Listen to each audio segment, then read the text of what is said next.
Je vous encorde à peu près à 2 mètres les uns des autres. Que le guide se concentre, s'il vous plaît. Voilà. Allez, on y va. Tout doucement.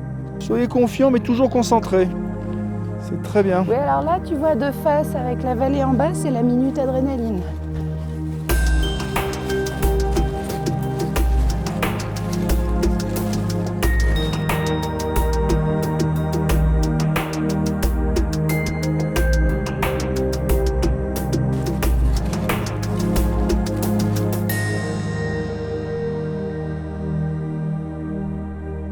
Il y a un rapport très profond entre 3 endroits du monde.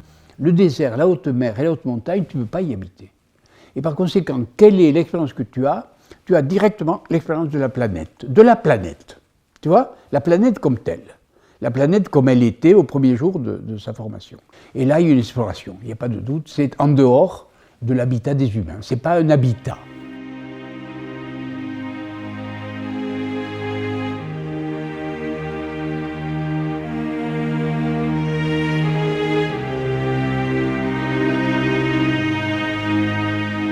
Et donc, il faut créer quelque chose qui permette de résister aux contraintes du milieu. Alors, le désert a inventé la caravane, la haute mer a inventé le bateau, et la haute montagne a inventé la cornée.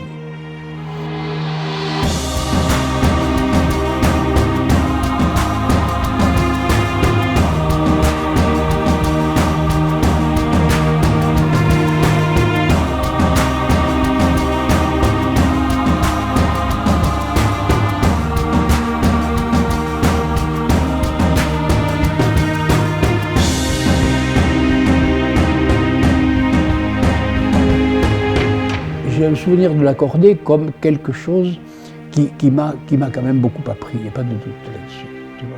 Qui m'a appris ce que c'était que la relation humaine.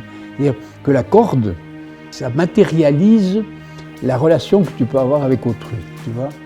C'est-à-dire, je te protège, tu me protèges, je t'aide, tu m'aides, et ainsi de suite. Il y a une sorte de, ce qu'on pourrait appeler le contrat social, quoi, le contrat social.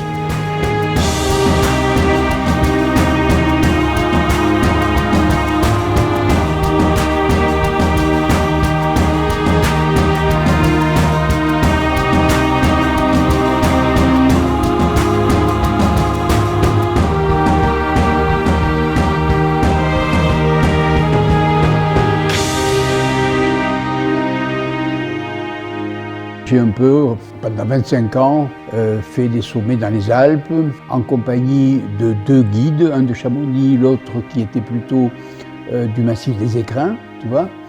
Mais j'ai jamais été, si tu veux, un homme d'exploit ou de première, ou de, voilà. J'ai été un alpiniste passionné, voilà. Un alpiniste amateur et passionné.